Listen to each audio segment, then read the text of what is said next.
Hi friends, എല്ലാവർക്കും one clip S YouTube ചാനലിലേക്ക് സ്വാഗതം. ലോകത്തെ സ്വാധീനിച്ച വിപ്ലവങ്ങൾ എന്ന് പറയുന്ന ചാപ്റ്ററിലെ രണ്ടാമത്തെ പാർട്ടാണ് ഫ്രഞ്ച് വിപ്ലവം. എല്ലാ എക്സാമുകളിലും ഉറപ്പായിട്ടും ഒരു മാർക്ക് വേൾഡ് ഹിസ്റ്ററിയിൽ നിന്നും ചോദിക്കുന്നത് ഫ്രഞ്ച് വിപ്ലവവുമായി ബന്ധപ്പെട്ടാണ്. അപ്പോൾ ഇതുമായി ബന്ധപ്പെട്ട് SCERT ടെക്സ്റ്റ് ബുക്കിൽ വരുന്ന എല്ലാ കാര്യങ്ങളും നമുക്ക് ചർച്ച ചെയ്തു പോകാം. ഓക്കെ, അപ്പോൾ ഫസ്റ്റ് ഫ്രഞ്ച് വിപ്ലവം നമ്മൾ നോക്കുമ്പോൾ ലോകത്തെ സ്വാധീനിച്ച വിപ്ലവങ്ങൾ എന്ന് പറയുന്ന ചാപ്റ്ററിലെ രണ്ടാമത്തെ പാർട്ടാണ് ഫ്രഞ്ച് വിപ്ലവം. അതിൻ്റെ അകത്ത് വരുന്നത് ഇങ്ങനെ ഒരു ചിത്രവും അതേപോലെ തന്നെ കുറച്ച് ബോക്സുകളും ആണ് വരുന്നത്. ഈ കാണുന്ന ചിത്രം നിങ്ങൾക്ക് മനസ്സിലായിട്ടുണ്ടാവും. ഇതാണ് വേഴ്സായി കൊട്ടാരം എന്ന് പറയുന്നത്.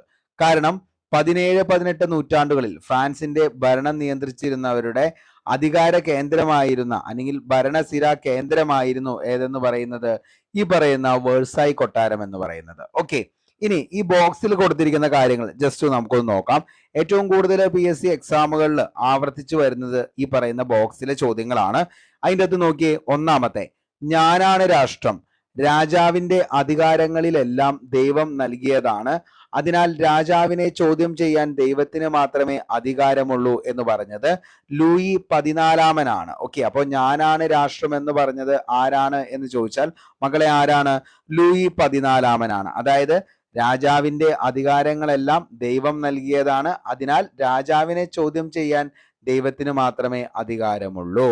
അതേപോലെ അടുത്ത് നോക്കിയേ, എനിക്ക് ശേഷം പ്രളയം എന്ന് പറഞ്ഞത് ആരാന്ന് ചോദിച്ചു കഴിഞ്ഞാൽ അത് ലൂയി 15 എനിക്ക് ശേഷം പ്രളയം എന്ന് പറഞ്ഞത് ലൂയി 15.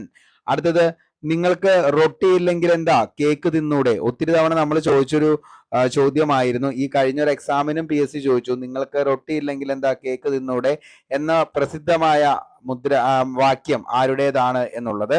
അത് ആരുടെയാണ്? മേരി അന്റോണിയറ്റിന്റെയാണ്. ലൂയി 16 നമുക്കറിയാം, അതായത് ഫ്രഞ്ച് വിപ്ലവം 1789 നടക്കുന്നത്. ഈ ഫ്രഞ്ച് വിപ്ലവം നടക്കുന്ന സമയത്ത് ഫ്രാൻസിലെ അധികാരിയായിരുന്നത് ആരാണ് എന്ന് ചോദിച്ചു കഴിഞ്ഞാൽ അത് ലൂയി 16 ലൂയി 16 രാജാവാണ് ഫ്രഞ്ച് വിപ്ലവം നടക്കുന്ന സമയത്ത്. അദ്ദേഹത്തിന്റെ ഭാര്യയാണ് ആരെന്ന് പറയുന്നത്? മേരി അന്റോണിയറ്റ് എന്ന് പറയുന്ന സ്ത്രീ. ഈ സ്ത്രീയുമായി ബന്ധപ്പെട്ട് നമ്മൾ മറ്റൊരു കാര്യം കൂടി പറഞ്ഞു, വിവാദമായിട്ടുള്ള മറ്റൊരു സംഭവം. അതായിരുന്നു എന്തെന്ന് പറയുന്നത്? വൈഡൂര്യമാല വിവാദം. താഴെ പറയുന്നവയില് ഏത് രാജ്ഞിയുമായി ബന്ധപ്പെട്ടിരിക്കുന്നു എന്ന് ചോദിച്ചാൽ ലൂയി 16 ഭാര്യയായിട്ടുള്ള മേരി അന്റോണിയറ്റുമായി ബന്ധപ്പെട്ടതാണ് എന്ത്? വൈഡൂര്യമാല വിവാദം. അതേപോലെ തന്നെ നിങ്ങൾക്ക് റൊട്ടി ഇല്ലെങ്കിൽ എന്താ കേക്ക് തിന്നൂടെ? അപ്പോ ലൂയി 14 ഞാനാണ് രാഷ്ട്രം, എനിക്ക് ശേഷം പ്രളയം ലൂയി 15. ഫ്രാൻസില് ഫ്രഞ്ച് വിപ്ലവം നടക്കുന്ന സമയത്ത് ആരായിരുന്നു ഫ്രാൻസിന്റെ ചക്രവർത്തി അല്ലെങ്കിൽ രാജാവ് എന്ന് ചോദിച്ചാൽ അത് ലൂയി 16 അന്ന് ഫ്രാൻസ് ഭരിച്ചിരുന്ന ഫ്രാൻസിന്റെ അധികാര കേന്ദ്രമായിരുന്ന സ്ഥലമായിരുന്നു ഏതെന്ന് പറയുന്നത് ഈ കാണുന്ന വേഴ്സായി കൊട്ടാരം എന്ന് പറയുന്നത്. മനസ്സിലായി എന്ന് കരുതുന്നു. നമുക്ക് അടുത്ത കാര്യങ്ങളിലേക്ക് നോക്കാം. അന്ന് ഫ്രാൻസില് 17-18 നൂറ്റാണ്ടുകളിൽ ഏകാധിപത്യ ഭരണമാണ് നിലനിന്നിരുന്നത്. ഭരണാധികാരികൾ ശരിക്കും ദൂർത്തന്മാരായിരുന്നു. നമുക്കറിയാം, നമ്മളിതൊക്കെ ഓൾറെഡി ചർച്ച ചെയ്ത് പോയതാണ്. കാരണം ഫ്രാൻസില് 17-18 നൂറ്റാണ്ടുകളിൽ ഫ്രാൻസിലെ രാജാക്കന്മാരുടെ കുത്തഴിഞ്ഞ ഭരണവും ധൂർത്തുമായിരുന്നു ശരിക്കും അവിടുത്തെ പാവപ്പെട്ട ജനങ്ങളെ അത്രത്തോളം എന്തിലേക്ക്? ദാരിദ്ര്യത്തിലേക്ക് കൂപ്പുകുത്തിച്ചത്. ഫ്രാൻസിൽ 10-ൽ 9 പേരും പട്ടിണി കൊണ്ട് മരിച്ചപ്പോൾ 10ാമത്തെയാൾ ദഹനക്കേട്, അതായത് അജീർണം ബാധിച്ചാണ് മരിച്ചത്. ഓക്കെ, അപ്പോ എന്താണ്? കുറച്ചാളുകൾ എന്താണ് പട്ടിണി കൊണ്ട് മരിച്ച് വീഴുന്നു. അതിൻ്റെ ഇടയിൽ കുറച്ചാളുകൾ എന്താണ്? അതായത് അത്രമാത്രം സമ്പത്ത് കൊണ്ടും ആർഭാടത്തെ ജീവിതം കൊണ്ടും എന്താണ്? ഫുഡ് അടിച്ചാണ് അവരെന്ത് ചെയ്തുകൊണ്ടിരുന്നത്? മരിച്ചുകൊണ്ടിരുന്നത്. ഫ്രാൻസിലെ ഭൂരിഭാഗം ജനങ്ങളും ദുരിതത്തിലായിരുന്നുവെന്നും ഭരണാധികാരികൾ ഉൾപ്പെടെ ന്യൂനപക്ഷം ആഡംബരവും ധൂർത്തും നിറഞ്ഞ ജീവിതം നയിച്ചിരുന്നുവെന്നും ഇതിൽ നിന്നും നമുക്ക് മനസ്സിലാക്കാൻ പറ്റും. ഫ്രാൻസിൽ നിലനിന്ന സാമൂഹ്യ സാമ്പത്തിക അസമത്വങ്ങളായിരുന്നു ഈ അവസ്ഥ സൃഷ്ടിച്ചത്. ഫ്രഞ്ച് സമൂഹത്തെ നമുക്കന്ന് 3 തട്ടുകളായി തരംതിരിക്കാം. അവ എസ്റ്റേറ്റുകൾ എന്ന പേരിലാണ് അറിയപ്പെട്ടിരുന്നത്. 3 എസ്റ്റേറ്റുകളായി വിഭജിക്കപ്പെട്ടിരുന്ന ഫ്രഞ്ച് സമൂഹത്തെക്കുറിച്ചുള്ള കൂടുതൽ കാര്യങ്ങൾ നമുക്കൊന്ന് നോക്കാം. ഇതാണ് ഫ്രാൻസിനെ അന്ന് 3 എസ്റ്റേറ്റുകളായിട്ട് ഫ്രഞ്ച് സമൂഹത്തെ തിരിച്ചിരുന്നു എന്ന് പറയുന്നത്. അപ്പൊ നോക്കിയേ, ഒന്നാമത്തെ എസ്റ്റേറ്റിൽപ്പെട്ട ആളുകളായിരുന്നു പുരോഹിതന്മാർ, രണ്ടാമത്തെ എസ്റ്റേറ്റ് ആയിരുന്നു പ്രഭുക്കന്മാർ, മൂന്നാമത്തെ എസ്റ്റേറ്റിൽപ്പെട്ട ആളുകളാണ് കച്ചവടക്കാർ, എഴുത്തുകാർ, അഭിഭാഷകർ, ഉദ്യോഗസ്ഥർ, അധ്യാപകർ, ബാങ്കർ എന്നിവരടക്കം മധ്യവർഗവും, അതേപോലെ തന്നെ എന്താണ്? കർഷകരും ഫാക്ടറി തൊഴിലാളികളും. ഇങ്ങനെ 3 വിഭാഗങ്ങളായിട്ടാണ് അന്ന് ഫ്രാൻസിന്റെ സൊസൈറ്റിയെ എന്ത് ചെയ്തുകൊണ്ടിരുന്നത്, തരംതിരിച്ചിരുന്നത്. ഓക്കെ, ഒന്നാമത്തെ എസ്റ്റേറ്റിൽപ്പെട്ട ആളുകൾ ധാരാളം ഭൂപ്രദേശം കൈവശം വച്ചു. കർഷകരിൽ നിന്നും ധീതെ എന്ന പേരിലുള്ള നികുതി പിരിച്ചു. അതേപോലെ എല്ലാത്തരം നികുതികളിൽ നിന്നും ഒഴിവാക്കപ്പെട്ടിരുന്നു. ഭരണത്തിലെയും സൈന്യത്തിലെയും ഉയർന്ന പദവികൾ നിയന്ത്രിച്ചിരുന്നത് ഒന്നാമത്തെ എസ്റ്റേറ്റിൽപ്പെട്ട പുരോഹിതന്മാരായിരുന്നു. നോക്കിയേ, രണ്ടാമത്തെ എസ്റ്റേറ്റ് സൈനിക സേവനം നടത്തി കർഷകരിൽ നിന്ന് പലതരം നികുതികൾ പിരിച്ചു. വേതനം നൽകാതെ കർഷകരെ കൊണ്ട് പണിയെടുപ്പിച്ചത് രണ്ടാമത്തെ എസ്റ്റേറ്റ് പ്രഭുക്കന്മാർ. നികുതികളിൽ നിന്ന് ഒഴിവാക്കപ്പെട്ടിരുന്നു. ആഡംബര ജീവിതം നയിച്ചു. വിശാലമായ ഭൂപ്രദേശം കൈവശം വെച്ചു. അപ്പോൾ ഈ പറയുന്ന രണ്ട് എസ്റ്റേറ്റ്, ഒന്നാമത്തെ എസ്റ്റേറ്റും രണ്ടാമത്തെ എസ്റ്റേറ്റിൽപ്പെട്ട ആളുകൾക്ക് എന്തുണ്ടായിരുന്നില്ല, നികുതികളിൽ നിന്നും പൂർണ്ണമായും ഒഴിവാക്കപ്പെട്ട ആളുകളായിരുന്നു. അതേപോലെ തന്നെ സാമ്യമുള്ള മറ്റൊരു കാര്യമാണ്, ആഡംബര ജീവിതം നയിച്ച ആളുകളായിരുന്നു ഇവർ രണ്ടുപേരും. ഇവർ രണ്ടുപേരുടെയും മറ്റൊരു പൊതുവായിട്ടുള്ള കാര്യമെന്ന് പറയുന്നത്, കർഷകരിൽ നിന്നും പലതരം നികുതികൾ പിരിച്ചാണ് ഇവരെന്ത് ചെയ്തുകൊണ്ടിരുന്നത്, ജീവിച്ചു കൊണ്ടിരുന്നത്. ഇനി നമുക്ക് മൂന്നാമത്തെ എസ്റ്റേറ്റിലേക്ക് നോക്കാം. മൂന്നാമത്തെ എസ്റ്റേറ്റിൽപ്പെട്ട കച്ചവടക്കാർ, എഴുത്തുകാർ, അഭിഭാഷകർ, ഉദ്യോഗസ്ഥർ, അധ്യാപകർ, ബാങ്കർ എന്നിവരടങ്ങിയ മധ്യവർഗം ഒരു വിഭാഗം. അതേപോലെ തന്നെ ഏറ്റവും താഴേക്കിടയിലുള്ള ആളുകളാണ് കർഷകരും അതേപോലെ തന്നെ ഫാക്ടറി തൊഴിലാളികൾ എന്ന് പറയുന്ന ഒരു വിഭാഗവും. ഭരണത്തിൽ ഒരവകാശവുമില്ല എന്ന ആളുകളാണ് ഈ പറയുന്ന കർഷകരും ഫാക്ടറി തൊഴിലാളികളും. തൈലെ എന്ന പേരിലുള്ള ഭൂനികുതി സർക്കാരിന് കൊടുത്തു. തൈലെ എന്ന് പറയുന്ന നികുതി ആർക്ക് കൊടുത്തു? സർക്കാരിന് കൊടുത്തു. നോക്കിയേ, ഇത് എന്താണ്, കർഷകരിൽ നിന്ന് ധീതെ എന്ന പേരിലുള്ള നികുതി ഭരിച്ച ആരാ? അത് പുരോഹിതന്മാരാണ്. ഓർത്തു വെക്കണം, രണ്ട് മാറിപ്പോവരുത്. ധീതെ എന്ന് പറയുന്നത് പുരോഹിതന്മാര്, തൈലെ എന്ന് പറയുന്നത് കർഷകര് സർക്കാരിന് കൊടുത്തു. മറ്റത് ആർക്ക് കൊടുത്തു? പുരോഹിതന്മാർക്ക് കൊടുത്തു. താഴ്ന്ന സാമൂഹിക പദവി പ്രഭുക്കന്മാർക്കും പുരോഹിതന്മാർക്കും എന്ത് ചെയ്യണം? നികുതി നൽകണം. അപ്പോൾ ഏറ്റവും താഴ്ന്ന സാമൂഹിക പദവിയായിരുന്നു ഈ പറയുന്ന കർഷകർക്കും അതേപോലെ തന്നെ ഫാക്ടറി തൊഴിലാളികൾ അല്ലെങ്കിൽ കൈത്തൊഴിലാളികൾ എന്നറിയപ്പെടുന്ന ആ ഒരു വിഭാഗം ജനങ്ങൾക്ക്. ഇനി നമുക്ക് നോക്കാം, ഫ്രാൻസിൽ സാമൂഹിക പദവിയും അവകാശങ്ങളും ആഡംബര ജീവിതവും നയിച്ചത് ശരിക്കും പറഞ്ഞാൽ ഏത് വിഭാഗത്തിൽപ്പെട്ട ആളുകളായിരുന്നു? ഒന്നാമത്തെ എസ്റ്റേറ്റിൽപ്പെട്ട ആളുകളായിരുന്നു. അതേപോലെ ഏറ്റവും കൂടുതൽ ജനവിഭാഗങ്ങൾ ഏത് എസ്റ്റേറ്റിലായിരുന്നു?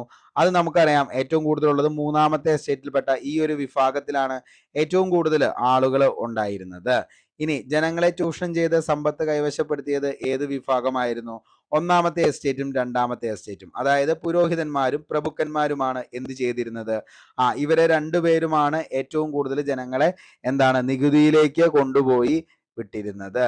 ഇനി ഈ വ്യവസ്ഥ മാറണമെന്ന് ആഗ്രഹിച്ച് ഏത് വിഭാഗങ്ങളായിരിക്കാം? എന്തുകൊണ്ട്? ഏതാണ്? ഈ പറയുന്ന മൂന്നാമത്തെ എസ്റ്റേറ്റിൽപ്പെട്ട ആളുകളാണ് എന്ത് ചെയ്തത്? ഈ പറയുന്ന ഭൂനികുതി കുറയ്ക്കാനും അതേപോലെ തന്നെ പ്രഭുക്കന്മാർക്കും പുരോഹിതന്മാർക്കും നൽകിയിരുന്ന നികുതി നിർത്താനും അതേപോലെ ഒരു സർക്കാർ അവർക്ക് വേണ്ടി വേണം എന്നതിനെ കുറിച്ചൊക്കെ വാദിച്ചത് ആരാന്ന് ചോദിച്ചാൽ മൂന്നാമത്തെ എസ്റ്റേറ്റ്. കാരണം എന്താന്ന് ചോദിച്ചു കഴിഞ്ഞാൽ, ഇവർ പണിയെടുക്കുന്ന ഓരോ കാര്യങ്ങളും എന്തിലേക്ക് വേണ്ടിയിട്ടാണ് അവര് കൊടുക്കുന്നത്? നികുതിക്ക് വേണ്ടി മാത്രമാണ്. അതായത് അന്ന് ഫ്രാൻസിലെ സൊസൈറ്റിയിൽ അന്നന്നത്തെ ഭക്ഷണത്തിന് പോലുമുള്ള റൊട്ടി തിന്നാൻ പോലുമുള്ള കാശ് ആ പാവപ്പെട്ട ജനങ്ങൾക്ക് ഉണ്ടായിരുന്നില്ല. കാരണം എല്ലാം എന്തായിട്ട്? നികുതിയായിട്ട് പുരോഹിതന്മാരും പ്രഭുക്കന്മാരും വാങ്ങിയെടുത്തിരുന്നു. ഓക്കെ, ഇനി നമുക്ക് നോക്കാം. ആ ഒരു സമയത്ത് നമുക്കറിയാം, അതായത് ഇങ്ങനെ ഓരോ പ്രശ്നങ്ങളൊക്കെ ഉണ്ടാകുമ്പോഴാണ് ചിന്തകന്മാരും അതേപോലെ തന്നെ അവരുടെ ആശയങ്ങളും വരുന്നത്. അങ്ങനെ നമുക്ക് ഏറ്റവും ഇമ്പോർട്ടൻ്റ് ആയിട്ടുള്ള 3 ആളുകളെ പരിചയപ്പെടാം. ഒന്നാമത്തെ ആൾ എന്ന് പറയുന്നത് വോൾട്ടയർ ആണ്.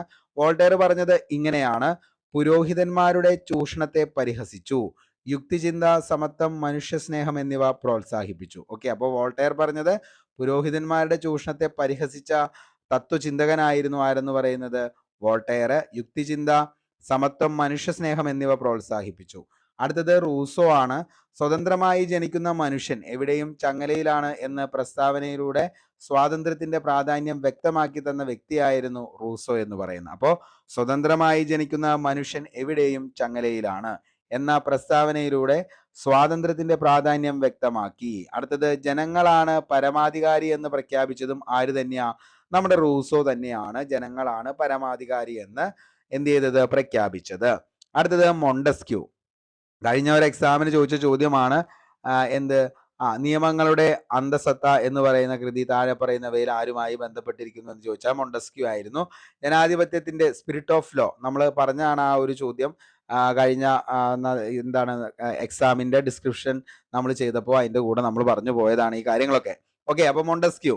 അപ്പോൾ ഇതിൻ്റെ അകത്ത് അതിനു മാത്രം ഡീറ്റെയിൽ ആയിട്ടൊന്നും പറയുന്നില്ല. ഇതിൻ്റെ ഡീറ്റെയിൽ ആയിട്ടുള്ള ക്ലാസ് ഓൾറെഡി നമ്മൾ 75 ഹോട്ട് ടോപ്പിക്സ് ഡേ 1 കിടക്കുന്നുണ്ട്. ഓക്കെ, ജനാധിപത്യത്തെയും റിപ്പബ്ലിക്കിനെയും പ്രോത്സാഹിപ്പിച്ചു. ഗവൺമെന്റിന്റെ നിയമനിർമ്മാണം, കാര്യനിർവഹണം, നീതിന്യായം എന്നീ വിഭാഗങ്ങളായി തിരിക്കണമെന്ന് വാദിച്ചത് ആരാണ് എന്ന് ചോദിച്ചു കഴിഞ്ഞാൽ അത് മോണ്ടസ്ക്യൂ ആണ്. ഓക്കെ, അപ്പോൾ ഇത്രയും കാര്യങ്ങൾ എന്ത് ചെയ്യുക, ഇമ്പോർട്ടൻ്റ് ആയിട്ട് നോക്കുക. അതായത് ഫ്രഞ്ച് ചിന്തകന്മാരും അതേപോലെ തന്നെ അവരുടെ ആശയങ്ങളും വളരെയധികം ഇമ്പോർട്ടൻ്റ് ആണ്. ഓക്കെ, അടുത്തത് മൂന്നാമത്തെ എസ്റ്റേറ്റ്. നമ്മൾ പറഞ്ഞു ഒന്നാമത്തെ എസ്റ്റേറ്റ്, രണ്ടാമത്തെ എസ്റ്റേറ്റ്, മൂന്നാമത്തെ എസ്റ്റേറ്റ്.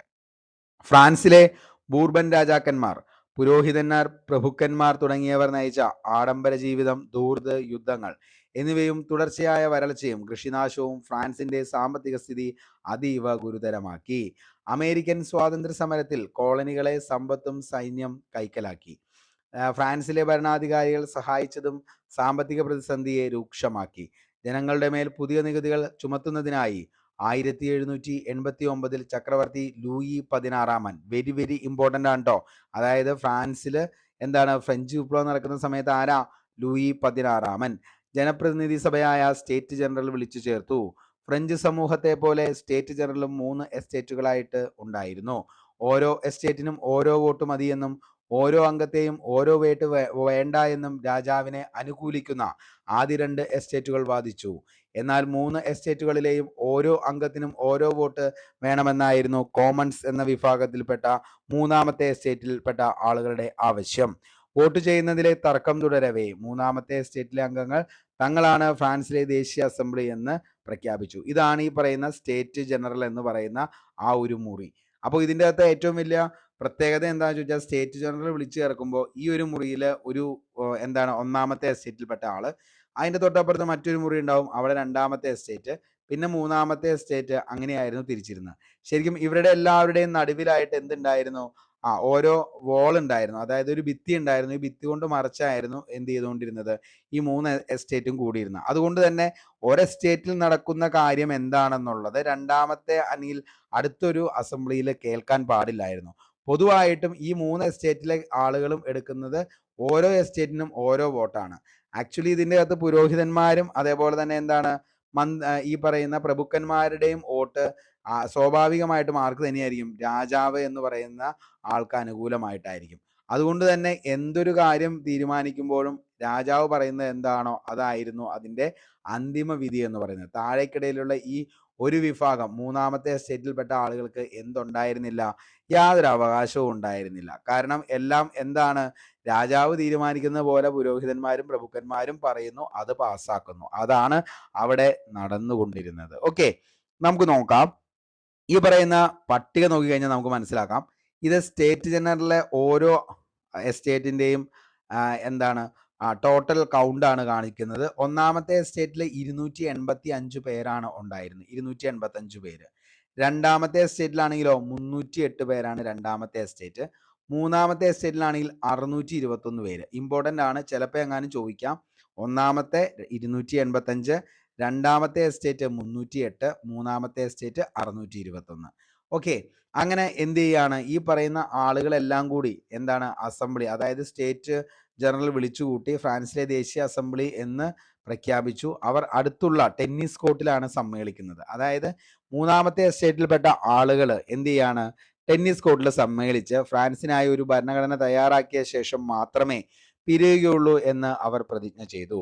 ഇത് ടെന്നീസ് കോർട്ട് പ്രതിജ്ഞ, ദ ടെന്നീസ് കോർട്ട് ഓത്ത് എന്നറിയപ്പെടുന്നു. തുടർന്നുള്ള സംഭവങ്ങൾ നമുക്കറിയാം. അതായത് എന്താണെന്ന് ചോദിച്ചു കഴിഞ്ഞാൽ പിന്നീടാണ് എന്തു വരുന്നത്? ഈ പറയുന്ന ബാസ്റ്റിൽ ജയിൽ ആക്രമണം, മനുഷ്യാവകാശ പ്രഖ്യാപനം, അതേപോലെ തന്നെ നമ്മുടെ ഫ്രാൻസിനെ ഒരു റിപ്പബ്ലിക്കായിട്ട് അംഗീകരിക്കുന്നത്, അതൊക്കെ അടുത്തുള്ള ഭാഗങ്ങളായിട്ടാണ് വരുന്നത്. അപ്പോൾ ടെന്നീസ് കോർട്ട് പ്രതിജ്ഞ താഴെ പറയുന്നവയിൽ ഏത് വിപ്ലവവുമായി ബന്ധപ്പെട്ടിരിക്കുന്നു എന്ന് ചോദിച്ചു കഴിഞ്ഞാൽ മക്കളെ, ഏതുമായി ബന്ധപ്പെട്ടിരിക്കുന്നു? ഫ്രഞ്ച് റവല്യൂഷനുമായി ബന്ധപ്പെട്ടതാണ് എന്തെന്ന് പറയുന്നത്? ടെന്നീസ് കോർട്ട് പ്രതിജ്ഞ എന്ന് പറയുന്നത്. വളരെ വ്യക്തമായെന്ന് കരുതുന്നു.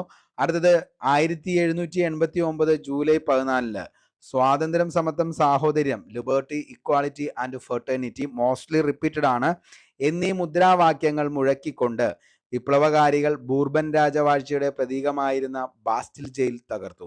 ഇതിനെ ഫ്രഞ്ച് വിപ്ലവത്തിന്റെ ആരംഭമായിട്ടാണ് ശരിക്കും പറഞ്ഞു കഴിഞ്ഞാൽ എന്ത് ചെയ്യുന്നത്, കണക്കാക്കുന്നത്. അപ്പോൾ 1789 ജൂലൈ 14 എന്തെന്ന് പറയുന്നത്, ബാസ്റ്റിൽ ജയിൽ ആക്രമണം.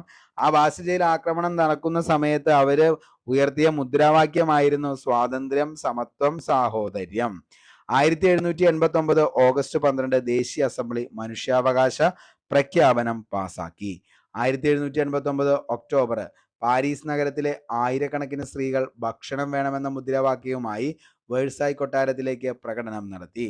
1792 പുതുതായി രൂപീകരിച്ച ഭരണഘടന അനുസരിച്ച് തിരഞ്ഞെടുക്കപ്പെട്ട ദേശീയ കൺവെൻഷൻ ഫ്രാൻസിനെ ഒരു റിപ്പബ്ലിക്കായിട്ട് പ്രഖ്യാപിച്ചു. അപ്പോൾ ഫ്രാൻസിനെ ഒരു റിപ്പബ്ലിക്കായിട്ട് പ്രഖ്യാപിച്ചത് എന്നാണ് എന്ന് ചോദിച്ചു കഴിഞ്ഞാൽ 1792. അതേപോലെ തന്നെ എന്താണ്, ഭക്ഷണം വേണം എന്ന് പറഞ്ഞുകൊണ്ട് ആയിരക്കണക്കിന് സ്ത്രീകൾ പാരീസ് നഗരത്തിലേക്ക് എന്ത് ചെയ്തു, പ്രകടനം നടത്തിയത് 1789 ഒക്ടോബറിലാണ്. ദേശീയ അസംബ്ലി മനുഷ്യാവകാശ പ്രഖ്യാപനം 1789 ഓഗസ്റ്റ് 12. ഇനി ബാസിൽ ജയിൽ തകർത്ത വർഷം എന്നാന്ന് ചോദിച്ചാൽ 1789 ജൂലൈ 14. ഇമ്പോർട്ടൻ്റ് ആണ്, ഓർത്തു വെച്ചോ. ഭീകരവാഴ്ച 1793 ജൂലൈയിൽ ഫ്രാൻസിന്റെ ആഭ്യന്തര കാര്യങ്ങൾ നിയന്ത്രിക്കുന്നതിനായി റോബിസ്പിയറുടെ നേതൃത്വത്തിൽ ഒരു പൊതുസുരക്ഷാ കമ്മിറ്റി രൂപീകരിച്ചു. മിറാബോ ഡാൻഡൻ, ഇമ്പോർട്ടൻ്റ് ആണ്, ഓർത്തു വെച്ചോ. മിറാബോ ഡാൻഡൻ തുടങ്ങിയവർ ഇതിലെ അംഗങ്ങളായിരുന്നു. ശത്രുക്കളെന്ന് തോന്നിയ എല്ലാവരെയും അവർ ഗില്ലറ്റിൻ എന്ന യന്ത്രം ഉപയോഗിച്ച് നിഷ്കരുണം വധിച്ചു. നിരവധി പ്രഭുക്കന്മാരും പുരോഹിതന്മാരും ഇതിന് ഇരയായി. ലൂയി 16 ഭാര്യ മേരി അന്റോണിയറ്റും ഗില്ലറ്റിന് ഇരയായവരിൽ ഉൾപ്പെടുന്നു. അവസാനം റോബിസ്പയറും ഗില്ലറ്റിന് ഇരയായി. 1794 ജൂലൈ വരെ നീണ്ടുനിന്ന ഈ ഭരണം ഭീകരവാഴ്ച എന്ന പേരിൽ അറിയപ്പെട്ടു. ഓക്കെ, അപ്പോൾ 1793 മുതൽ 1794 ജൂലൈ വരെ, അതായത് ഒരു വർഷം നീണ്ടു നിന്ന ആ ഒരു സമയമാണ് ഭീകരവാഴ്ച എന്ന പേരിൽ അറിയപ്പെട്ടത്.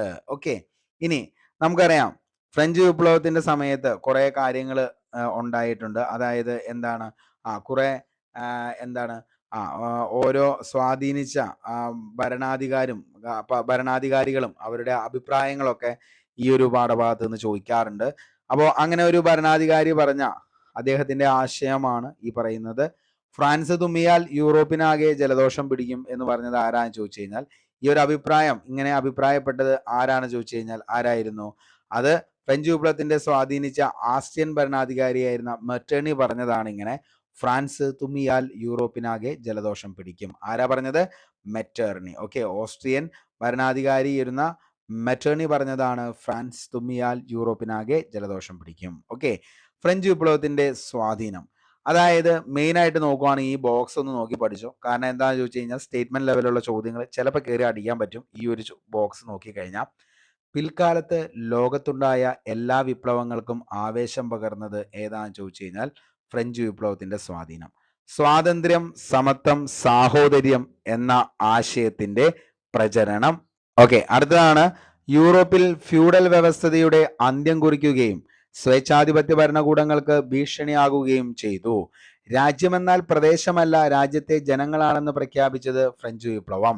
ജനകീയ പരമാധികാരം എന്ന ആശയം മനുഷ്യരാശിക്ക് നൽകി. ദേശീയതയുടെ ആവിർഭാവത്തിന് വഴിയൊരുക്കിയതും എന്തു തന്നെയാ? ഫ്രഞ്ച് വിപ്ലവത്തിന്റെ സ്വാധീനം. മധ്യവർഗത്തിന്റെ വളർച്ചയെ സഹായിച്ചു. അപ്പോൾ ഇത്രയും കാര്യങ്ങൾ എന്ത് ചെയ്യുക? ഉറപ്പായിട്ടും നോക്കി വെക്കുക.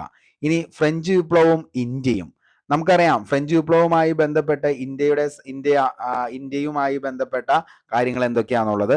അതായത് ലോകത്താകമാനം സ്വാധീനം ചെലുത്തിയ ഫ്രഞ്ച് വിപ്ലവം മൈസൂരിലെ ഭരണാധികാരിയായിരുന്ന ടിപ്പു സുൽത്താനെയും സ്വാധീനിച്ചു.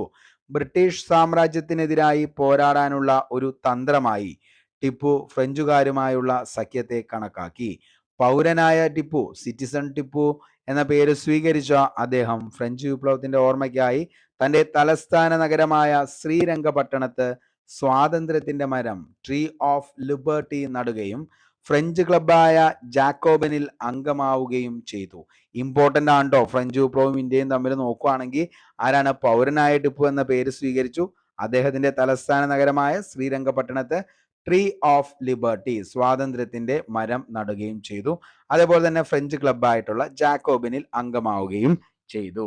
ഓക്കെ, ഇനി നമുക്കറിയാം, അതായത് ദേശീയ അസംബ്ലി പാസാക്കിയ മനുഷ്യാവകാശ പ്രഖ്യാപനത്തിന്റെ ഭാഗങ്ങൾ എന്തൊക്കെയാണെന്ന് ചോദിച്ചാൽ, ഒന്നിതാണ് സ്വതന്ത്രനായി ജനിക്കുന്ന മനുഷ്യൻ. നോക്കി, ഇത് ഇങ്ങനെ രണ്ട് അടിപൊളിയായിട്ട് സംഭവം സെറ്റ് ചെയ്ത് വളരെ ഗംഭീരമായിട്ടാണ് ഇത് ചെയ്തിരിക്കുന്നത്. അപ്പോൾ ഈ ഒരു ഫലകത്തിൽ എഴുതിയിരിക്കുന്നത് ഇതാണ്, ഡിക്ലറേഷൻ എന്താണ് ഡിക്ലറേഷൻ ഓഫ് അതെന്താന്നുള്ളത് കറക്റ്റായിട്ട് എനിക്ക് കാണാൻ പറ്റുന്നില്ല. എന്തെങ്കിലും ആയിക്കട്ടെ, നമുക്ക് എന്തായാലും ഇതിൻ്റെ അകത്ത് എഴുതിയിരിക്കേണ്ട മലയാളത്തിലുള്ള കാര്യം നോക്കാം. സ്വതന്ത്രനായി ജനിക്കുന്ന മനുഷ്യൻ തുല്യ അവകാശങ്ങളോടെ സ്വതന്ത്രനായി ജീവിക്കുന്നു. എല്ലാ രാഷ്ട്രീയ കൂട്ടായ്മകളുടെയും ലക്ഷ്യം മനുഷ്യന്റെ സ്വാഭാവികവും അവിഭാജ്യവുമായ അവകാശങ്ങൾ സംരക്ഷിക്കുക എന്നതാണ്. അവ സ്വാതന്ത്ര്യം, സ്വത്ത്, സുരക്ഷിതത്വം, അടിച്ചമർത്തലുകളെ ചെറുക്കൽ എന്നിവയ്ക്കുള്ള അവകാശമാണ്. എല്ലാ പരമാധികാരവും രാഷ്ട്രത്തിൽ കുടികൊള്ളുന്നു. മറ്റുള്ളവർക്ക് ഹാനികരമല്ലാത്ത പ്രവർത്തനങ്ങൾ നടത്താനുള്ള അധികാരമാണ് സ്വാതന്ത്ര്യത്തിലുള്ളത്. സമൂഹത്തിന് ഹാനികരമാകുന്ന പ്രവർത്തനങ്ങളെ വിലക്കാനുള്ള അവകാശം മാത്രമേ എന്തിനുള്ളൂ? നിയമത്തിനുള്ളൂ. അപ്പൊ ഇത്രയും കാര്യങ്ങളാണ് മനുഷ്യാവകാശ പ്രഖ്യാപനത്തില് മെയിനായിട്ട് പറയുന്നത്. ഓക്കെ, അപ്പൊ ഒന്ന് ഓർത്തു വച്ചോ, ഇമ്പോർട്ടൻ്റ് ആണ് ഈ കാര്യങ്ങളൊക്കെ. ഓക്കെ, ഇനി ഫ്രഞ്ച് വിപ്ലവവും അതേപോലെ തന്നെ എന്താണ് മനുഷ്യാവകാശ പ്രഖ്യാപനവും അതേപോലെ തന്നെ റൂസോയും ഇമ്പോർട്ടൻ്റ് ആണ്. ഈ ഒരു ബോക്സ് നമുക്കൊന്ന് നോക്കാം. ഫ്രഞ്ച് ചിന്തകനായ റൂസോയുടെ ആശയങ്ങളാണ് ദേശീയ അസംബ്ലി തയ്യാറാക്കിയ മനുഷ്യാവകാശ പ്രഖ്യാപനത്തിൽ പ്രതിഫലിക്കുന്നത്. ഇമ്പോർട്ടൻ്റ് ആണോ മക്കളെ? അതായത് ഫ്രഞ്ച് ചിന്തകനായ റൂസോയുടെ ആശയങ്ങളാണ് എന്ത് ഈ പറയുന്ന ദേശീയ അസംബ്ലി പാസ്സാക്കിയ ഈ പറയുന്ന മനുഷ്യാവകാശ പ്രഖ്യാപനത്തിൽ നീളിക്കുന്നത്. ഇത് ആരുടെ ആശയങ്ങളാ? റൂസോയുടെ ആശയങ്ങളാണ് ഈ പറയുന്ന ഫലകത്തിലുള്ളത്. ഇനി എന്താണ് പിന്നെ പറയുന്നത്? അദ്ദേഹത്തിന്റെ പ്രശസ്തമായ ഗ്രന്ഥമാണ് ഇത് സോഷ്യൽ കോൺട്രാക്ട്. മോസ്റ്റ്ലി റിപ്പീറ്റഡ് ആണ് ഈ ഒരു ചോദ്യം. ഒത്തിരി തവണ എന്ത് ചെയ്തേണ്ട PSC മാറി മാറി പല എക്സാമുകളിലും എന്ത് ചെയ്തേണ്ട ചോദിച്ചിട്ടുണ്ട്. ഓക്കെ, അപ്പോൾ എന്താണ് ഈ പറയുന്ന പ്രശസ്തമായ ഗ്രന്ഥമാണ് സോഷ്യൽ കോൺട്രാക്ട്. ആരുടെയാ? റൂസോ. ഭരിക്കുന്നവരും ഭരിക്കപ്പെടുന്നവരും തമ്മിലുള്ള ഒരു സാമൂഹിക ഉടമ്പടിയുടെ ഫലമാണ് ഭരണകൂടം എന്ന് അദ്ദേഹം അഭിപ്രായപ്പെട്ടു. ഓക്കെ, ഇനി നമുക്കിത് ഈ ഒരാളെ കുറിച്ച് നോക്കണം. എന്താണ്? തോൽവി എന്താ എന്നറിയാത്ത ഒരു മനുഷ്യനാണ് ഈ പറയുന്നത് എന്ത്? Napoleon Bonaparte. ഓക്കെ, അതായത് എന്താണ്? തോൽവി എന്നത് എന്റെ നിഘണ്ടുവിലില്ല എന്ന് പറഞ്ഞ വ്യക്തിയാണ് നെപ്പോളിയൻ ബോണപ്പാർട്ട്. മഹത്തായ ലക്ഷ്യങ്ങൾക്കായി വിപ്ലവം നടത്തിയ ഫ്രഞ്ച് ജനതയ്ക്ക് കുറച്ചുകാലം നെപ്പോളിയൻ ബോണപ്പാർട്ടിന്റെ ഏകാധിപത്യ ഭരണത്തിന് കീഴിൽ കഴിയേണ്ടി വന്നു. ഫ്രഞ്ച് വിപ്ലവാനന്തരം ബ്രിട്ടന്റെ നേതൃത്വത്തിൽ ഫ്രാൻസിനെതിരായി രൂപീകരിക്കപ്പെട്ട യൂറോപ്യൻ സഖ്യത്തെ നേരിട്ട് വിജയം വരിക്കുന്നതിൽ സുപ്രധാന പങ്ക് വഹിച്ചത് നെപ്പോളിയൻ ആയിരുന്നു. 1799 അദ്ദേഹം ഫ്രാൻസിന്റെ അധികാരം പിടിച്ചെടുത്തു. ഒരു ഏകാധിപതിയായിരുന്നെങ്കിലും നിരവധി പരിഷ്കാരങ്ങൾ അദ്ദേഹം നടപ്പിലാക്കി. ഫ്രഞ്ച് വിപ്ലവം മുന്നോട്ട് വച്ച ചില ആശയങ്ങളും ലക്ഷ്യങ്ങളുമായിരുന്നു ഈ പരിഷ്കാരങ്ങൾക്ക് പ്രചോദനമായത്. അവ ഏതൊക്കെയാണെന്ന് നോക്കാം. അതായത് ഈ പറയുന്ന നെപ്പോളിയൻ ബോണപ്പാർട്ടിന്റെ ഈ പറയുന്ന 6 അദ്ദേഹത്തിന്റെ പരിഷ്കാരങ്ങൾ വളരെയധികം എന്താണ് PSC സ്റ്റേറ്റ്മെന്റ് ലെവലിലുള്ള ചോദ്യങ്ങളിൽ ഉൾപ്പെടുത്തിയിട്ടുണ്ട്. നമുക്കൊന്ന് നോക്കാം. കർഷകരെ കൃഷിഭൂമിയുടെ ഉടമകളാക്കി. പൊതുകടമില്ലാതാക്കൽ. സിങ്കിങ് ഫണ്ട് എന്ന പേരിൽ ഒരു പ്രത്യേക ഫണ്ട് രൂപീകരിച്ചു. ഗതാഗത പുരോഗതിക്കായി നിരവധി റോഡുകൾ നിർമ്മിച്ചു. അതേപോലെ തന്നെ പുരോഹിതന്മാരുടെ മേൽ രാജ്യത്തിന്റെ നിയന്ത്രണം ഏർപ്പെടുത്തി. സാമ്പത്തിക പ്രവർത്തനങ്ങൾക്കായി ബാങ്ക് ഓഫ് ഫ്രാൻസ് സ്ഥാപിച്ചു. നിലവിലുള്ള നിയമങ്ങൾ ക്രോഡീകരിച്ച് ഒരു പുതിയ നിയമസംഹിത ഉണ്ടാക്കി. ഇതെല്ലാം ആരുടെ കാലത്തായിരുന്നു? നെപ്പോളിയൻ ബോണപ്പാർട്ടിന്റെ പുതിയ പരിഷ്കാരങ്ങളായിരുന്നു ഇവയെല്ലാം. നെപ്പോളിയന്റെ കാലഘട്ടത്തിൽ ഫ്രാൻസിൽ ദേശീയത ശക്തിപ്പെട്ടു. യൂറോപ്യൻ രാജ്യങ്ങളെ ഒന്നൊന്നായി ആക്രമിച്ച നെപ്പോളിയന്റെ പരിഷ്കാരങ്ങൾ യൂറോപ്പിലാകമാനം വ്യാപിക്കുമോ എന്ന് മറ്റു യൂറോപ്യൻ രാജ്യങ്ങൾ ഭയപ്പെട്ടു. ഇംഗ്ലണ്ടിന്റെ നേതൃത്വത്തിൽ അവർ സംഘടിച്ചു. നെപ്പോളിയനെയല്ല, ഫ്രഞ്ച് വിപ്ലവത്തിന്റെ ആശയങ്ങളെയാണ് അവർ ശരിക്കും പറഞ്ഞാൽ ഭയപ്പെട്ടത്. 1815 വാട്ടർലൂ യുദ്ധത്തിൽ യൂറോപ്യൻ സഖ്യസൈന്യത്തോട് പരാജയപ്പെട്ട് നെപ്പോളിയന് എന്ത് ചെയ്തു? അധികാരം നഷ്ടപ്പെട്ടു. അപ്പോൾ ഇത്രയും കാര്യങ്ങളാണ് ഫ്രഞ്ച് വിപ്ലവവുമായി ബന്ധപ്പെട്ട് നമുക്ക് ഏറ്റവും ഇമ്പോർട്ടൻ്റ് ആയിട്ട് SCRT ചാപ്റ്ററിൽ പഠിക്കാനുള്ളത്. അപ്പോൾ ഇതുമായി ബന്ധപ്പെട്ട് ഡീറ്റെയിൽ ആയിട്ടുള്ള എന്താണ് വളരെ ഗംഭീരമായിട്ടുള്ള ഓരോ ക്ലാസ്സുകൾ നമ്മൾ ഹോട്ട് ടോപ്പിക്സ് 75 ഹോട്ട് ടോപ്പിക്സ് എന്ന് പറയുന്ന പ്ലേലിസ്റ്റിൽ കിടക്കുന്നുണ്ട്. താല്പര്യമുള്ളവർ വേണമെങ്കിൽ എന്ത് ചെയ്തോ, അതൊന്ന് പോയി കണ്ടോ. അപ്പോൾ ഇത്രയും കാര്യങ്ങളാണ് ഇതിൻ്റെ അകത്ത് മെയിനായിട്ട് നമുക്ക് പഠിക്കാനുള്ളൂ ഫ്രഞ്ച് വിപ്ലവവുമായി ബന്ധപ്പെട്ട്. അപ്പോൾ വീഡിയോ മൊത്തമായിട്ട് കാണുക. നിങ്ങൾക്ക് ഇഷ്ടപ്പെട്ടെങ്കിൽ ഉറപ്പായിട്ടും ലൈക്ക് ചെയ്യുക. അതേപോലെ തന്നെ നിങ്ങൾക്ക് ഈ ഒരു വീഡിയോ ഉപകാരപ്രദമാണ് എന്ന് തോന്നുകയാണെങ്കിൽ മറ്റുള്ളവരിലേക്കും ഒന്ന് ഷെയർ ചെയ്യുക. പുതിയൊരു വീഡിയോയുമായി നമുക്ക് വീണ്ടും കണ്ടുമുട്ടാം. അതുവരത്തേക്കും short break. Signing off Arun Kombanadan. Thank U.